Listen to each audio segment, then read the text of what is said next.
Okay, we're recording, and for everybody that's in the audience, this is funding options for the jazz community. My name is Jean Farnsworth. I'm with the Baltimore Jazz Alliance. I sit on the board, and with us today on this panel, this is going to be a really great panel.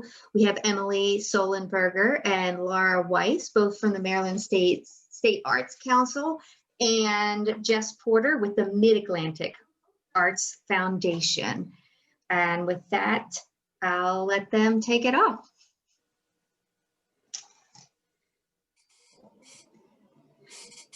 Emily and Laura, do you guys kind of want to start with the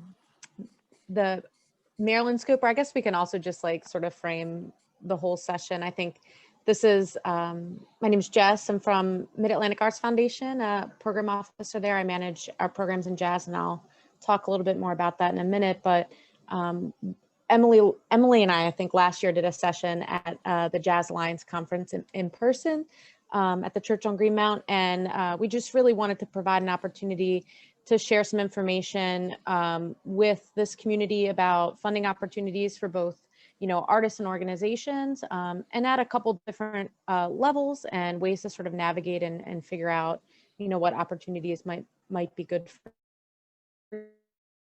you.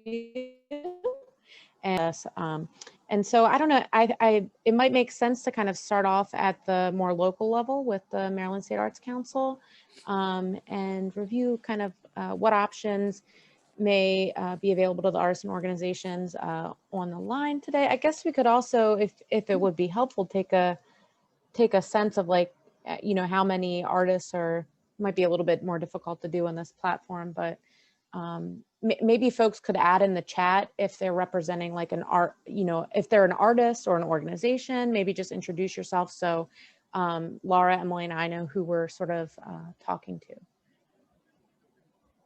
Yeah, that sounds great, Jess. If people want to drop that information into the chat. And Jess, if you want us to kick it off, we can start. We have a little presentation. Awesome. Let me go ahead and share my screen real quick.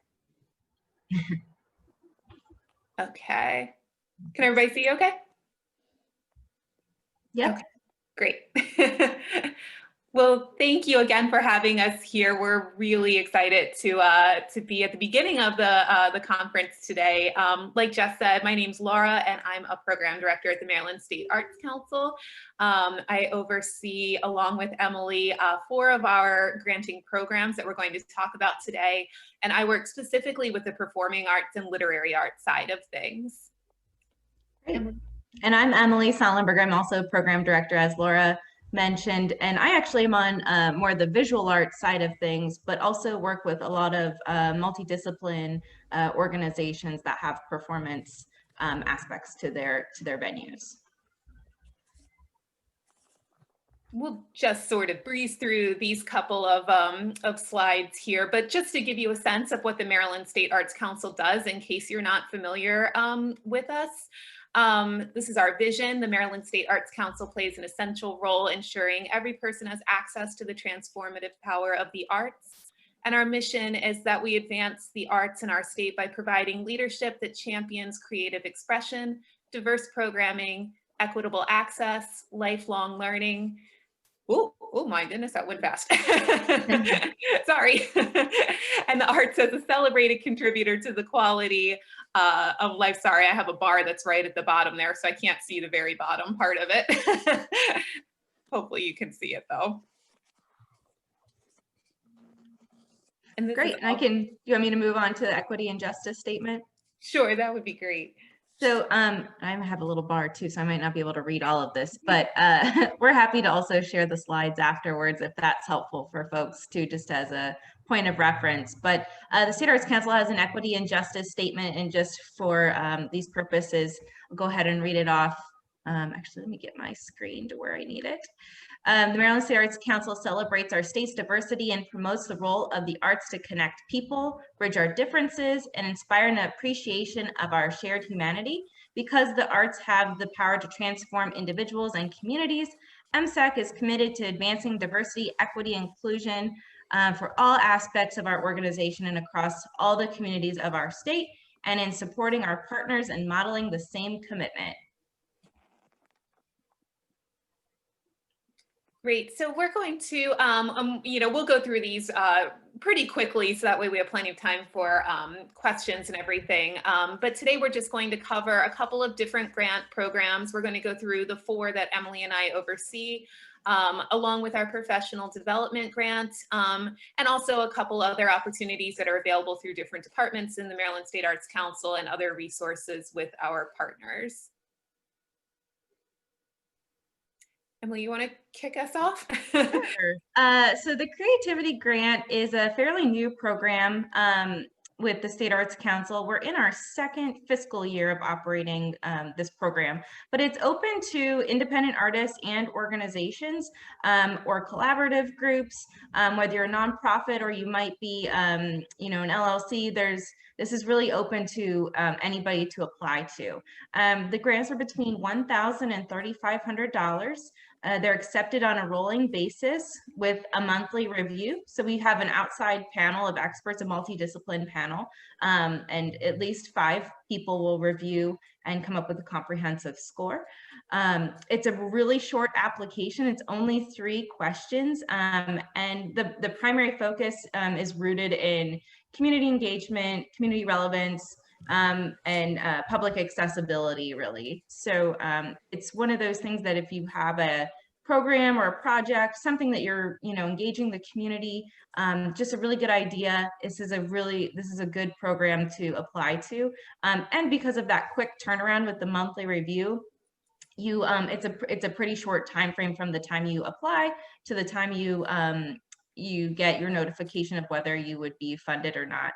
The other great thing about the Creativity Grant is if you're not funded in the first time you apply, there's an opportunity to reapply. And with that reapplication, you can work with Laura and I to get feedback from those that reviewed. So there's a little bit of professional development that's built into this Creativity Grant, so you can boost your grant writing skills as well. Great. And the next program we're going to talk about is our Maryland Touring Roster and Touring Grant, which falls under the umbrella of the Presenting and Touring program. This is definitely, the touring roster is something that I suspect would be a great opportunity for a lot of you that are listening right now. The touring roster is a juried list of artists, both solo performers and groups, companies, anything like that, that are able to basically perform throughout the state. So it's being able to take your performance, whatever that is, whether that's music, dance, theater, anything, that you're able to essentially take it on the road. The roster, like I said, it includes all types of performing artists. The roster is this juried list, so there is an application process to it. That application, again, it's a pretty simple application with just some basic questions about what types of things you perform, what kind of setup you need, just kind of describing what you do. That application is accepted on a rolling basis, and it's reviewed quarterly, again, by a panel of experts. They go through all of the applications and score them so that we're able to determine who to add on to that touring roster.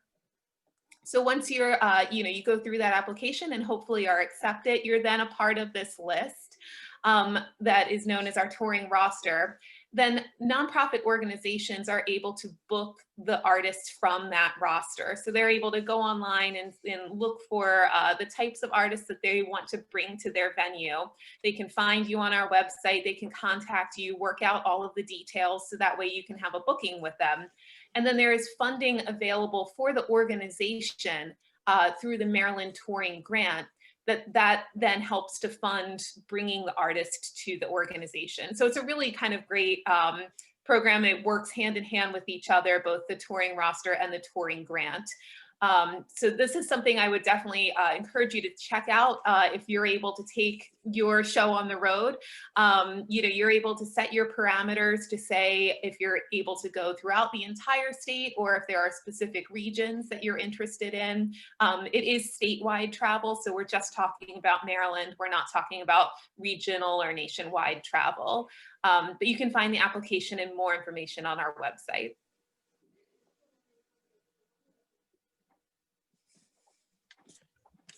Great. And I also just dropped the link to the presenting and touring page of our website into the chat if anybody wants to grab that. This next program is the Independent Artist Award. This recognizes achievement of Maryland artists.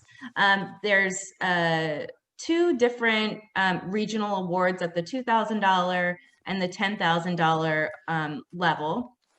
Then there are two $15,000 state awards that are awarded up to two people. So the $10,000 regional award winners are pooled together, and that's how they're selected from those two $15,000 are selected from that group of folks. So there's the potential for an independent artist or a collaborative group to get up to $25,000, which is incredible for artists. This program is on a 3-year cycle. So it's visual media artists, literary, and performing are the three disciplines. We just closed the visual media group over the summer, and we're working through that process right now. Next up will be the literary discipline for FY22, and then performing will be FY23. So keep a look on our website and follow us, our emails and social medias, because we will probably launch the literary group in the spring, and likewise for the performing in the next year. And then the last program that Emily and I oversee together is our largest program, the Grants for Organizations program. And this is, I can't see the chat right now. I'm sorry. So I don't know how many people are from organizations in this group versus independent artists.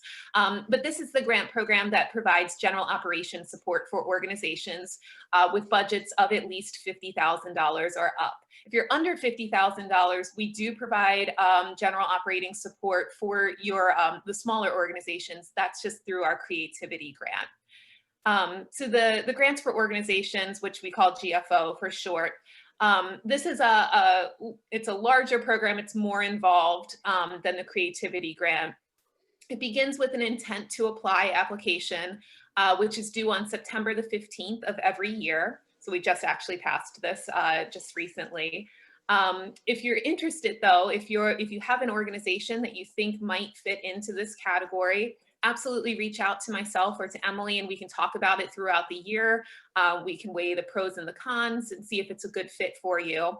And if it is, then the intent to apply would be open in the late part of next summer, due on September the 15th next year, 2021.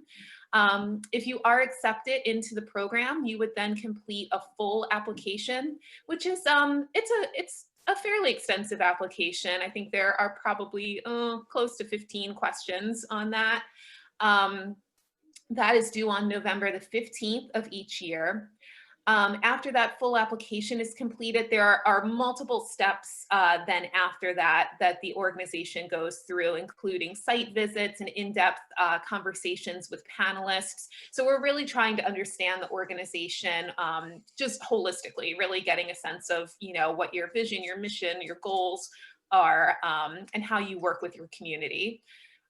Once all of that, you go through all of that throughout the winter. In the early part of the spring, there's a panel review process. So a panel of experts come together to discuss your application and score it. And then based on that score, you then receive, hopefully you were then approved for your grant for the following year, which goes to your general operating support. This year, we're really excited. We had a record number of new organizations join us. I think it was 46 new organizations joined us for FY22, which is really fantastic. Awesome. So we're getting close to 300 organizations that we're supporting through this program. Our goal is to support as many as we possibly can. So please spread the word if you're not already part of it.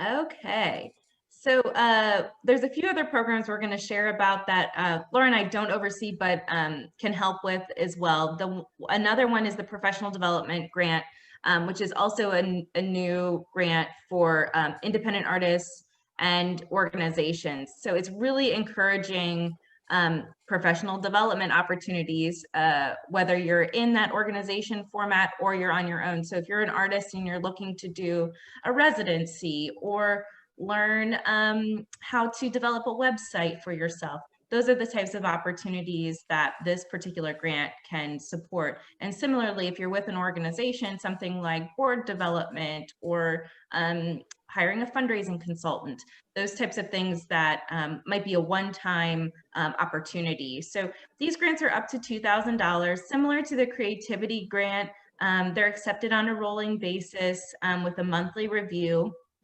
And it's also a very short application. I think we're down, it's either 3 or 4 questions for professional development. So it shouldn't take too long to complete, but really looking for, something that's ready to go, that you're ready, you've got the contact people, you've got your budget ready. But it's a really nice opportunity to get funding out to individuals and organizations quickly as well. And some other opportunities to just to mention, we won't go into details about these. They're overseen by other program directors, but we have an extensive arts and education program that's overseen by Precious Blake. Her information is there. There's tons of information about rosters that are available through that side of things for teaching artists, and different opportunities for schools as well.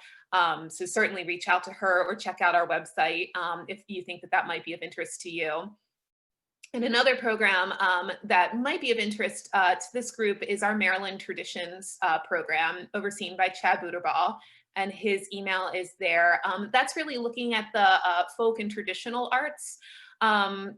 There's a few different programs that fall under the umbrella of Maryland Traditions, of which I won't get into all of the details because Chad is able to talk about them much better than I can.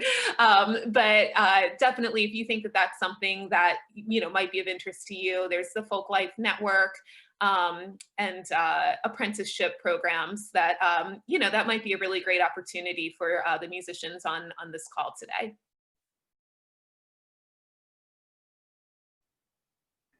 Okay, and then a few other slides, and then we'll let Jess go. Sorry, Jess. There's a couple of different marketing opportunities. So if you're having virtual events, that we have a listing that we're compiling together constantly. So if you're looking for events to attend virtually, it's a really good resource to promote and get access to some great things happening across the state.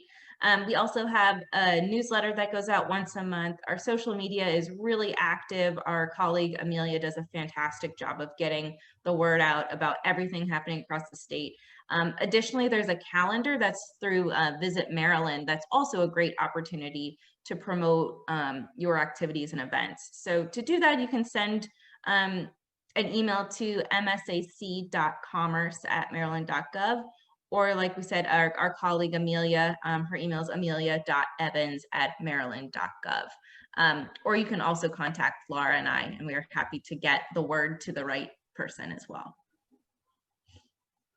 And just a few other resources just to mention, we're just going to breeze through these as a list, but these are some of our partners, our collaborative partners that also have fantastic resources available for both independent artists and organizations.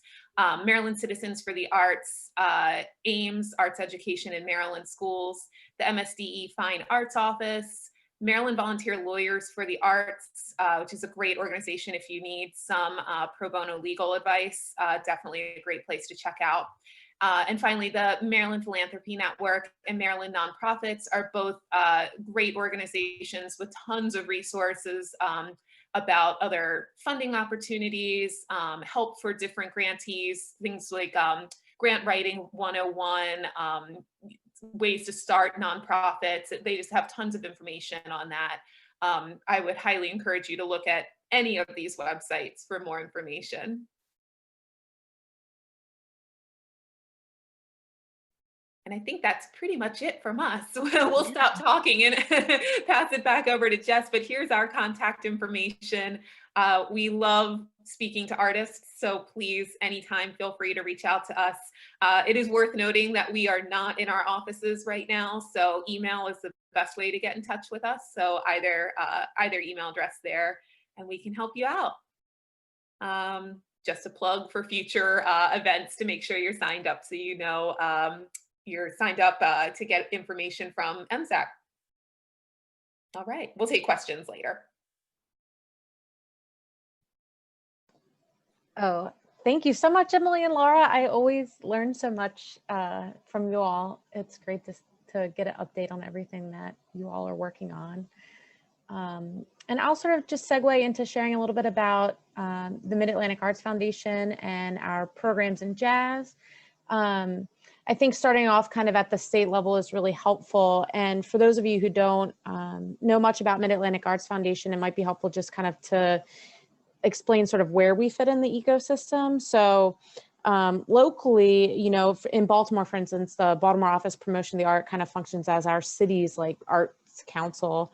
And there are, of course, other nonprofit arts organizations locally, like, for instance, the Greater Baltimore Cultural Alliance. And then in each, you know, state, there's also a state arts agency. And then there's actually 6 regional arts organizations across the country. And Mid-Atlantic Arts Foundation is one of those organizations. Unlike the state arts agencies, Mid-Atlantic is actually a private nonprofit. And so we receive a lot of funding from the National Endowment for the Arts, but we also receive funding from private foundations. And so that's important to note. For us in the Mid-Atlantic region, our service area kind of includes from New York, Pennsylvania, Delaware, New Jersey, West Virginia, Virginia, DC, Maryland, and also the US Virgin Islands. I feel like I'm forgetting a state. It's 9 states and jurisdictions. So it's a pretty diverse area. And we were founded in 1979, which is about the same time that these other regional arts organizations popped up.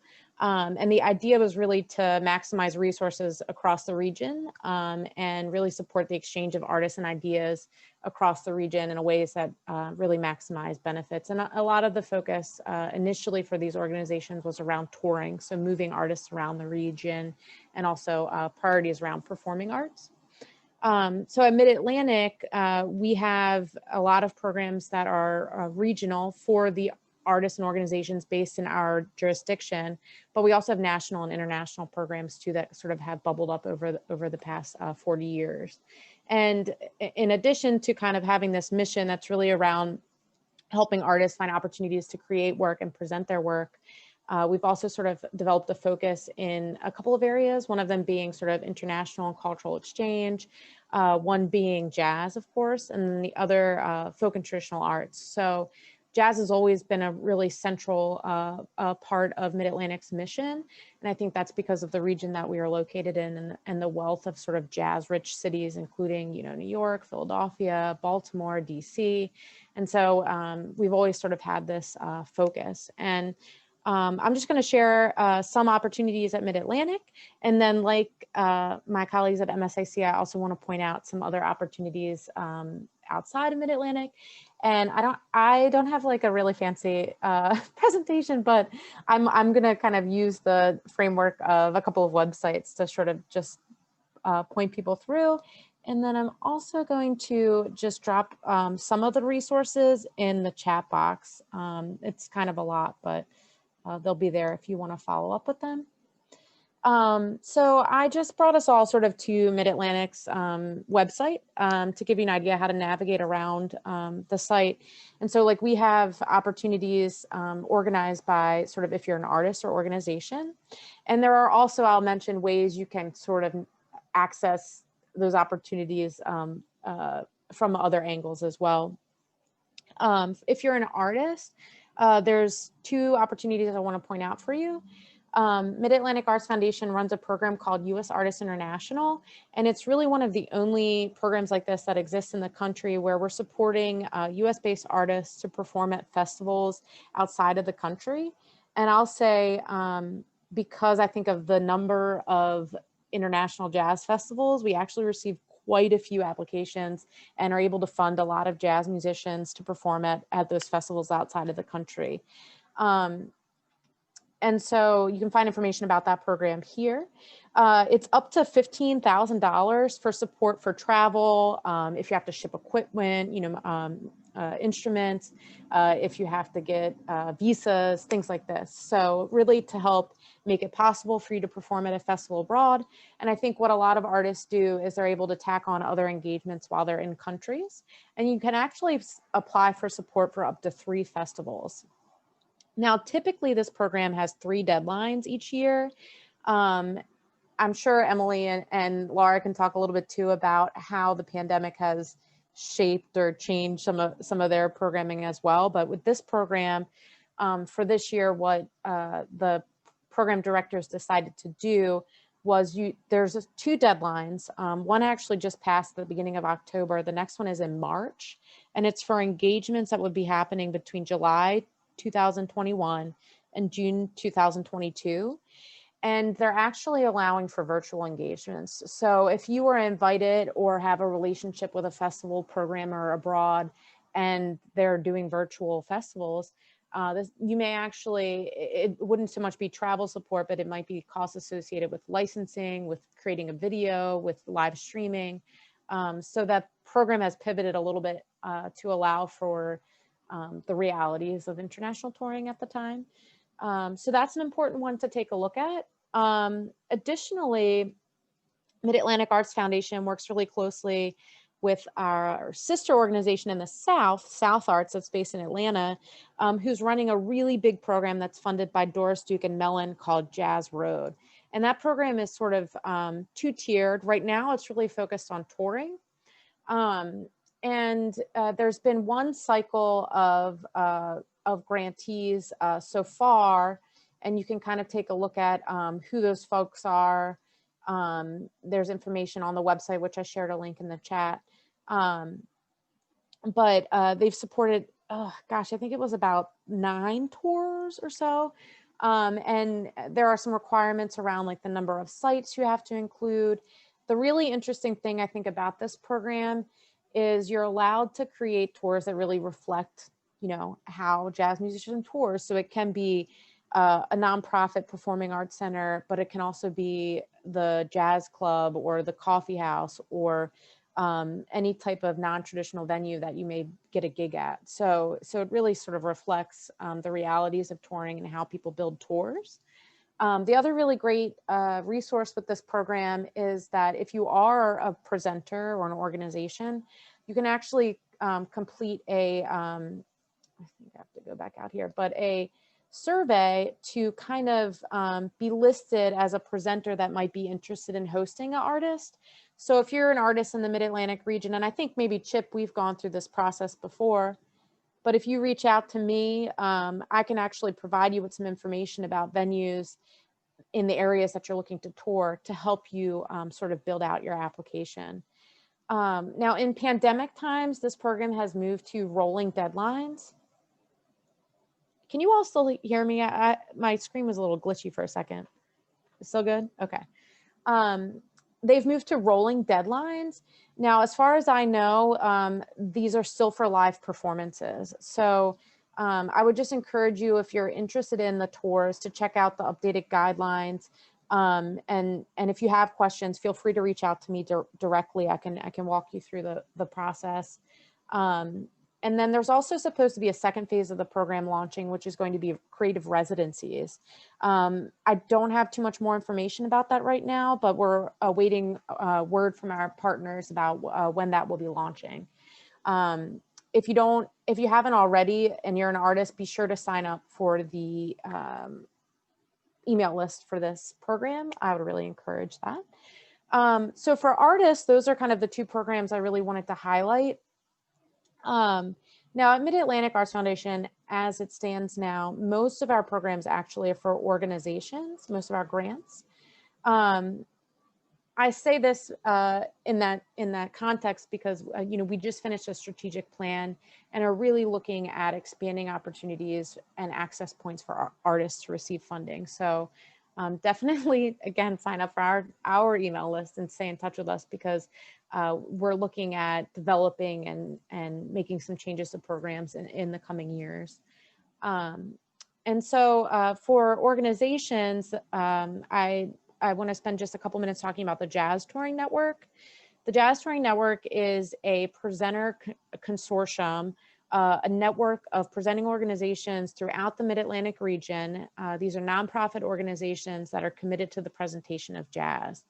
You can come into the network and apply to be part of the network as an organization that jazz is your bread and butter, or maybe you are working a lot in other genres and really want to learn how to present jazz. The program's been around since 2001, and it's really evolved quite a bit. At first, it was very much about professional development and bringing in experts to work with people on building jazz audiences. At this point, we have 26 members from across the region, and we do a lot of sort of peer professional development. So the group gets together and we share resources. And then the key component of it is they build block tours, and they are able to receive funding for that. Now this program, the presenting members actually are the ones that nominate and select artists for touring.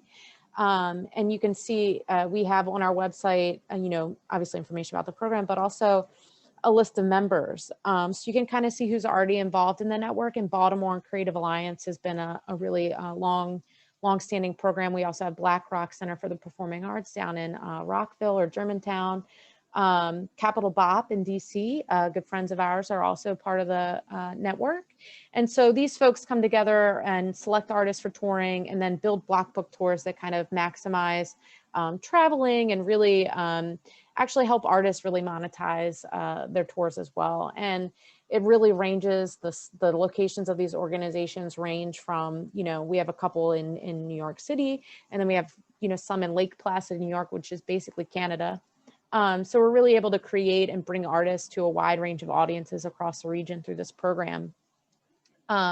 Something we're also doing is really thinking about different non-traditional venues for jazz, and really making sure that the places where people are having really powerful interactions with the music are also included. So places like Downtown Brooklyn Partnership, which is somewhat similar to, what do we have in Baltimore? Downtown Baltimore, that promotes and has live events in our city. The Downtown Brooklyn Partnership presents jazz and other art forms throughout Brooklyn, and they don't have a brick and mortar space, but they're part of our network as well.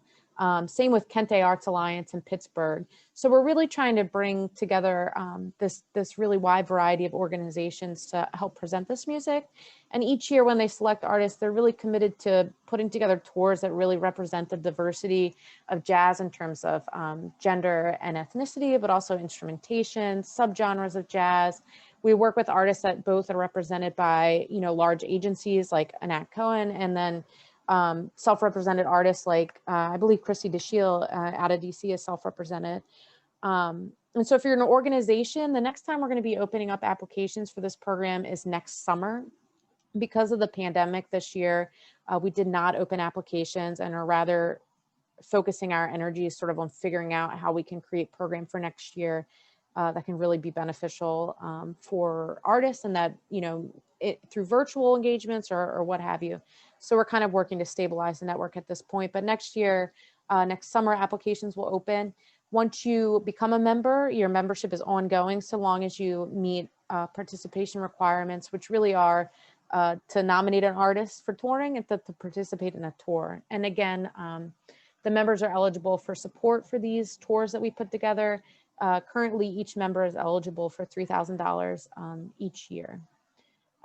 Typically, part of the selection process happens at a gathering in New York around the big Performing Arts Conference that happens in January, and also Winter Jazz Fest. This year, we'll probably be meeting virtually. And then if you're an artist and you're looking to get involved or potentially pitch your newest project to a member of the Jazz Touring Network for consideration, we typically start that process in the fall.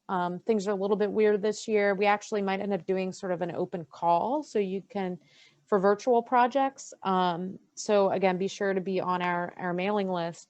But if you know any of these folks, feel free to reach out and say, I'd really love to be presented, share your latest EPK or whatever you have. And that's, Mid-Atlantic doesn't have any voice or say in who the network presents.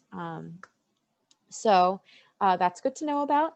And then a lot of our programs, again, are these regional touring programs. My colleague Hao Win manages 3 programs that I'm just going to really quickly tell you about. There's Arts Connect that's listed here, and that's a consortium grant where if you're a presenting organization, you could partner with up to 3 organizations, or I think actually at a minimum of 3 organizations that represent at least 2 states in our region to apply for support for an artist of your choice.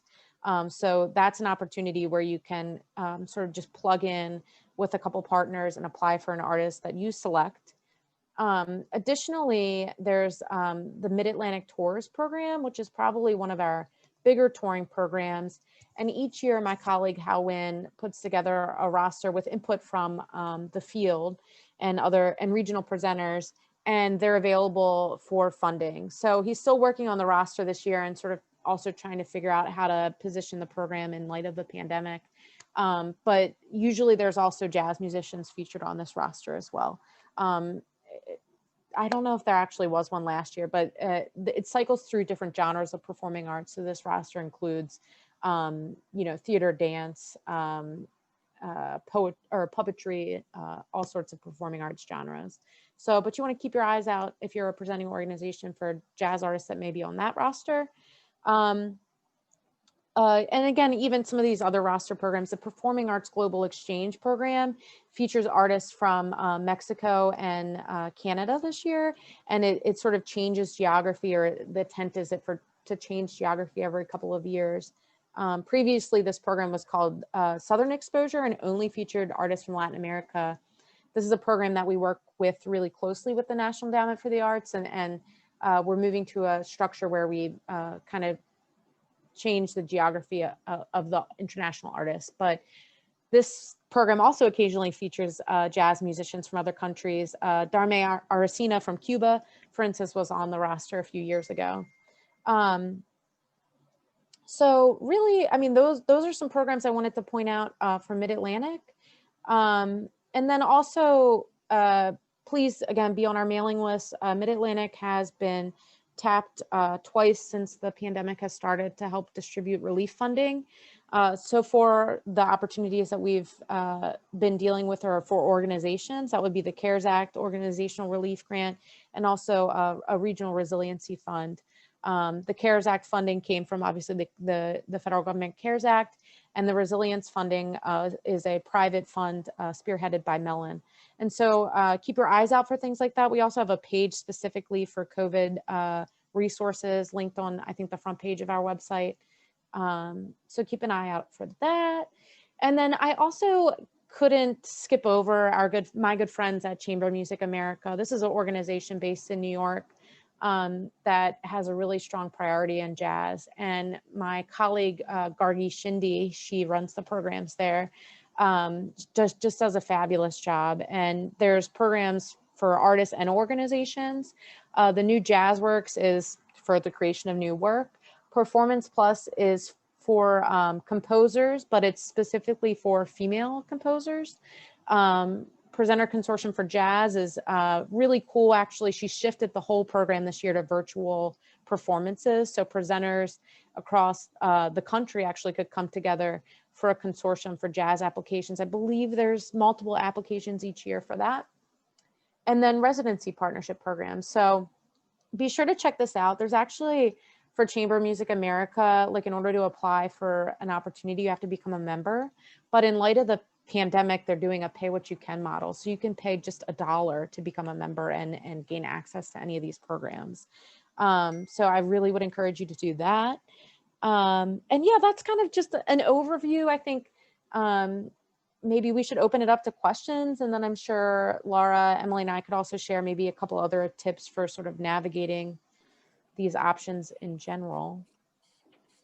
Jean, can we open it up? I'm not sure if you have to do anything to open it up for questions. Yeah, sure. I think anybody can, if you want to unmute. Actually, Jess, if you could go back, yeah. I couldn't see the URL to the website that you were just showing, and that seemed really useful. I couldn't see the top of the screen. Jean, I just plugged, that was in the really long list of things I posted in the chat. Oh, okay. Was that was in there? It's the last one. Don't forget Chamber Music America. Okay, great. Yeah, sorry about that. No, that's okay. I want to make sure that everybody saw all those links in the chat. If they want to copy and paste them Yeah, onto you their can. computer or something like that, there's a lot of good links. I realized this a couple of weeks ago, but you can actually really easily, the little ellipses, the 3 dots in the chat, you can actually save the chat. So if you don't feel like copying everything, you can save a copy of it to your desktop, which is really helpful when you're in these meetings and people are just dumping resources there. Oh, yes. Yeah, Thank you. yeah. Oh, yeah. Look at that. That's great. Yeah, it's pretty cool. Jess, I have a question for you. This is Chip. Yeah, hey Chip. How you doing? Good. You and I were working on a pretty significant grant for Jazz Roads Tours last year or earlier this year. And just prior to the pandemic, I think I had completed my application and I was just awaiting the letters from venues when they all shut down. Mm-hmm. You mentioned that the application is rolling this year and that it will be for tours in beginning in June of 21 through July of 22. You know, let Something. me, that date range might have been for US Artists International. Let me just take a look while we're Okay. chatting here. Yeah, it is interesting, Chip, because they moved to this rolling cycle. So the application is live and open now, but it's my understanding that Sarah is working with each applicant. So it says now a rolling deadline, please submit at least 60 days. I guess I can also reshare this if that's helpful. Let me see.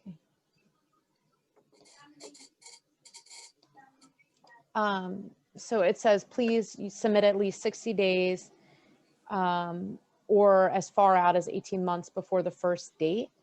So honestly, I'm a little confused by having this rolling deadline in place right now, because I'm sure in your mind, like, you don't know when people are going to be willing to commit, especially a Right. tour that meets the criteria for this, you know, at Right. least, I think is it 3 to 6 venues? Yes. We had a total of 5 venues, including the one that 3 that coincided with a major festival. Annual festival, which is going on right now. So in theory, we would have been performing right now, but we have to move everything back a year due to the pandemic. So I just wanted to know if those rolling dates, if we were to submit it, would it be contingent upon what's going on at the time with the pandemic and the opening of venues, of which they have to agree by returning our submitted letters of our application to those each individual venues before our grant is actually reviewed and accepted. I do believe that they're still requiring the offer letters. Yes. I mean, I think that you could include language in offer letters, which I assume folks are, you know, is happening naturally, but around the contingencies of the pandemic, in those sort of like soft agreements, you know, they're not asking for contracts, which is obviously great. Okay. But you know, if you did have something for October 2021, you could submit something now. It's not 18 months out. I think what would happen is Sarah would contact you. The program director is Sarah Donnelly. She's actually, even though this program is run by South Arts, she's based in DC and has been really involved in the jazz scene there for a really long time. So it's my understanding she would sort of contact you to get a sense of the viability of the, like how certain you would feel. I would imagine like they could potentially approve your grant, but not award the funding until closer to the event. Okay. That's the best I can give you. No, I think you've answered my question. Basically, we need to submit letters to those venues that have contingencies based upon what is going on at that time with regard to the pandemic and whether or not these venues will actually be open. So yeah, that pretty much answers my question. I was ready to submit an application. I was just waiting on offer letters to be returned. So, and I've since reached out to all those venues, but again, the wording has to be done a little differently to allow for, you know, the possibility that there may not be openings at that time. So Sure. that answers my question. I appreciate your help. Yeah, of course. And, Been a you great can, resource. You've been a great resource. well, you can Appreciate it. always contact me, especially if you need, help with that contingency language. I can ask, Okay. we actually have a meeting on Monday, the 26th, with the folks who are supporting this program under Sarah's leadership. And I'm hoping that she can give us a little bit more guidance of how she's sort of been handling applications as they've been coming in, and advice that she's been giving the folks that are reaching out to her directly. Because I'm hesitant to encourage people to submit now unless they really feel like it's viable, because I don't want folks to not to waste their time, but everything's changing so constantly that I would hate for you to spend so much time working with these individual presenters, where I know in many of my relationships with presenters, people are so busy with reschedules and with trying to fit in canceled engagements, that a lot of people also, of course, with the financial instability, are a little bit hesitant to submit or make commitments, new commitments. So I think if it's an easy lift for you to kind of get those letters updated, then since you already have the application, it may be worthwhile. But if someone was starting from scratch right now, I might say you may want to wait until things firm up a little bit, since there's no option to like turn these into virtual engagements of any sort. They do need to be in person. Fantastic. Thank you. Mm-hmm.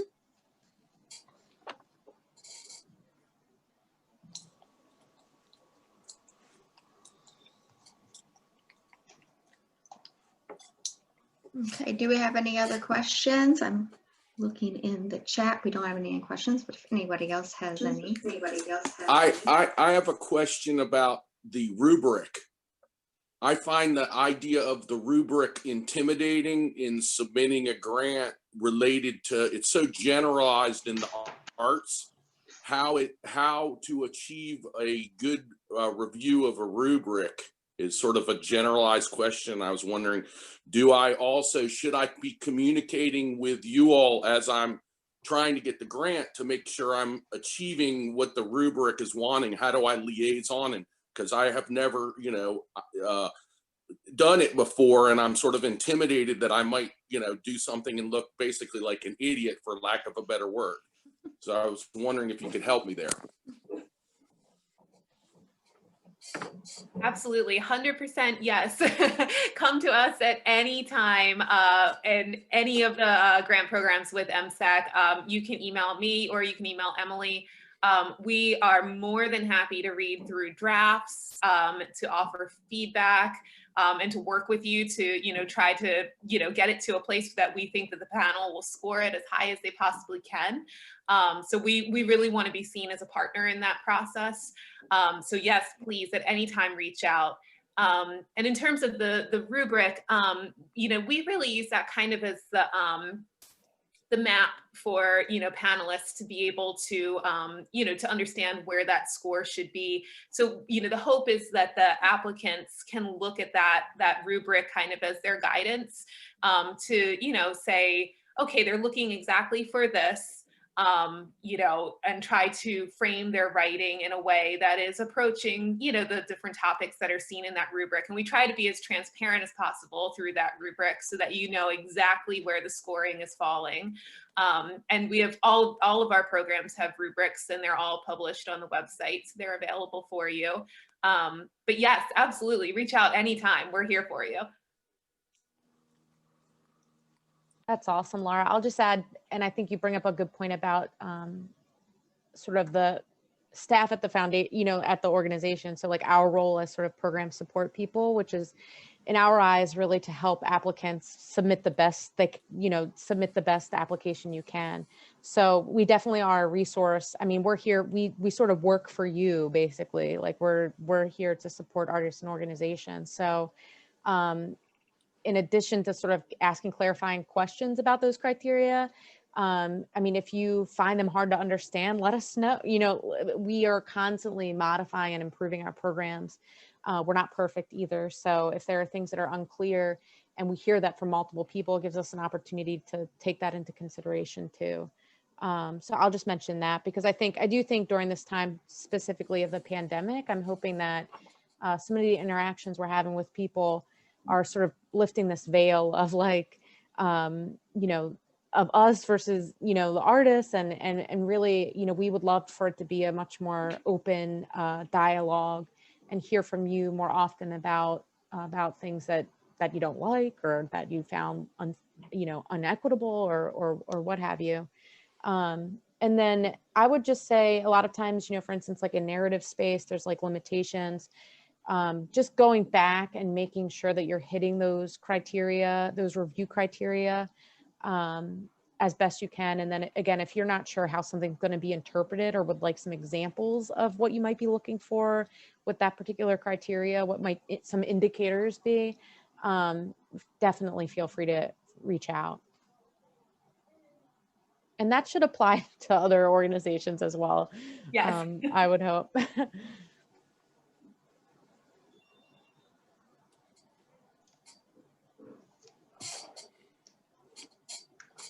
Jess, I had a question about, I liked, that sounded like a really exciting program that you showed about bringing American artists abroad and the with the prevalence and the popularity of international jazz events over the world.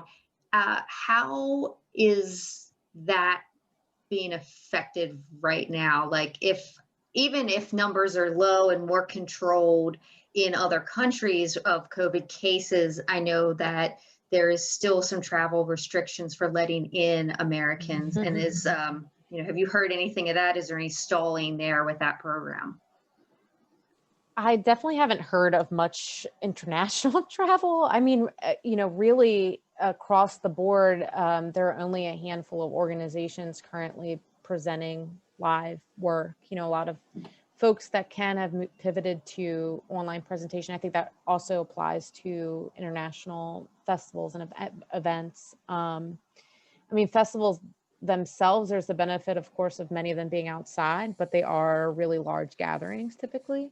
In sort of small space.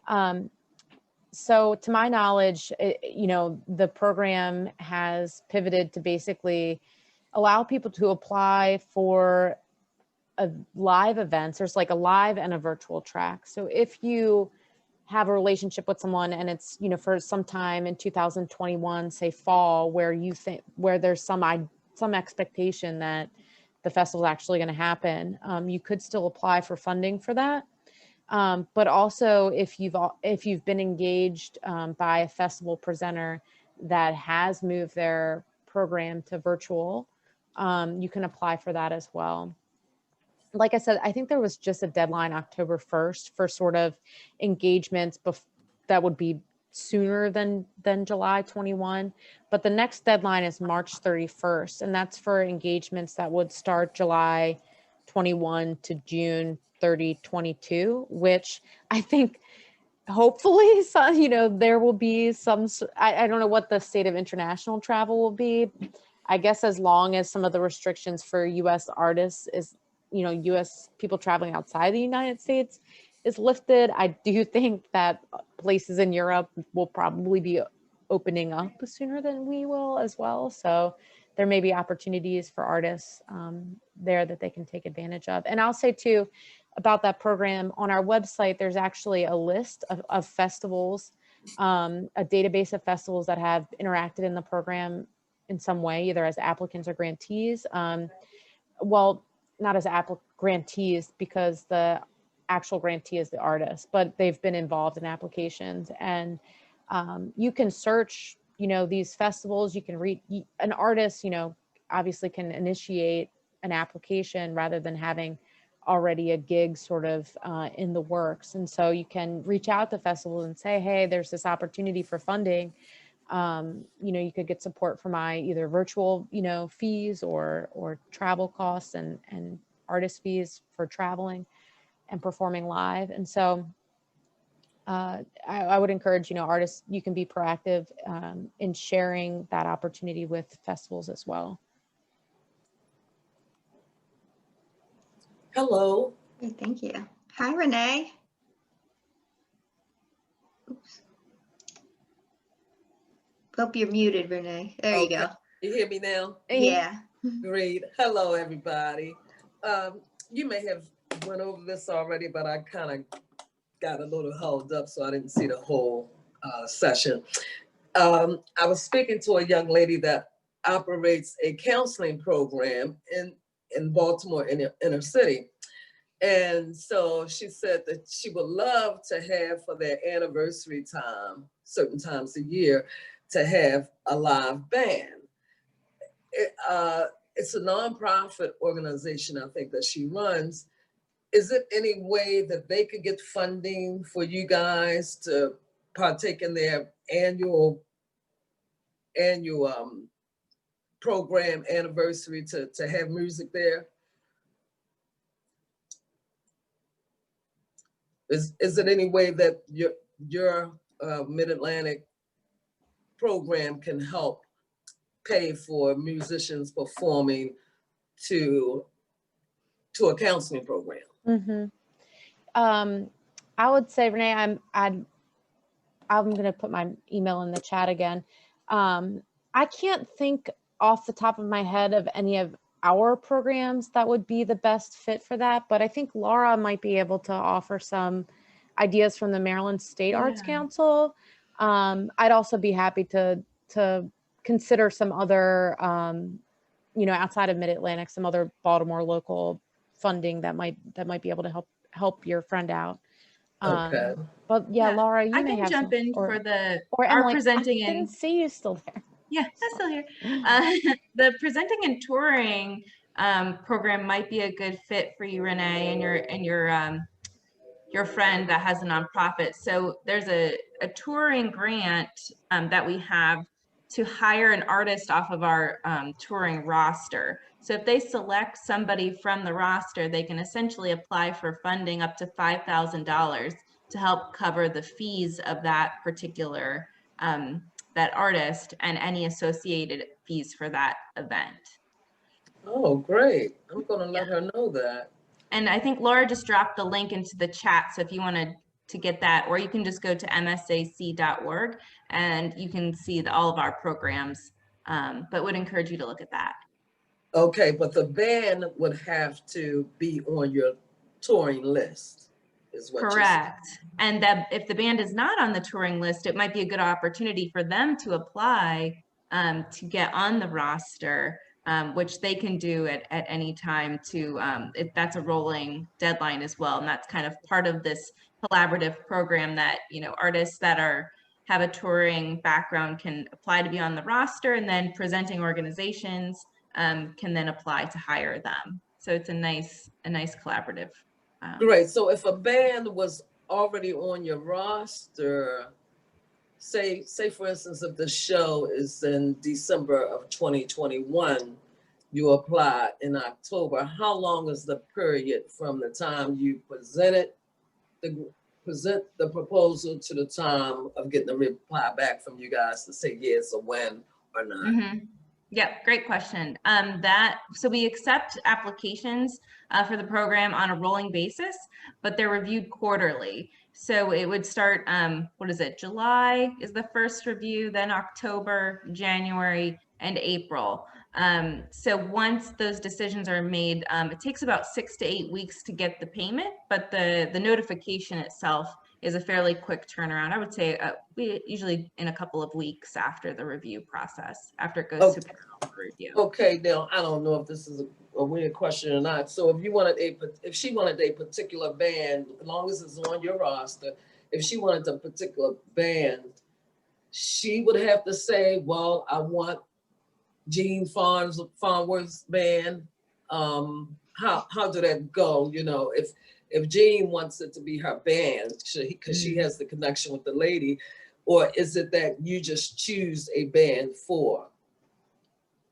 She would have to choose, from the roster itself. Yeah. Okay. So anyone that's on the roster currently, she could apply. But we're happy, we're happy to connect with you. I know we're running out of time here, but we can connect offline and have a conversation, either one, myself or Laura. And I think Okay. our emails are dropped in the chat Mhm. too. So Okay. love Okay, to well, chat with thank you. This is Yeah. good information. Yeah, it sounds like a great event. Can make it happen. Yes. Yes. Great. Well, I'd like to thank you all. That was about perfectly done. We're exactly at 1:30. Way to go. I think this is the first Zoom meeting I've been on since COVID that ended when it was supposed to. And actually, this one had really interesting conversations. So maybe a little bit more than my work ones. So thank you all. I just want to say that for anyone else who has not familiarized themselves with BaltimoreJazz.com, that's our website for the Baltimore Jazz Alliance. Check out our events calendar, newsletter, and membership. Starts at $25. We love our members. And you can find all the information that you need there. Thank you, Laura, Emily, and Jess. That was incredible. That was so informative Yes, it was. and really, really helpful. And both I was taking notes as a board member of the Baltimore Jazz Alliance from an organizational standpoint. And I hope that a lot of the artists on the call were also able to get that information for the individual artistic ventures as well. So thank you so much. It was really Thank great you. meeting you. Thanks Thank for you having much. us. Thank you very Yeah. much. Yeah, Thank take you, care, everybody. everyone. Enjoy the rest of the conference. You Thank you. too. Thank you. Bye-bye all. Okay. Bye. Thank you.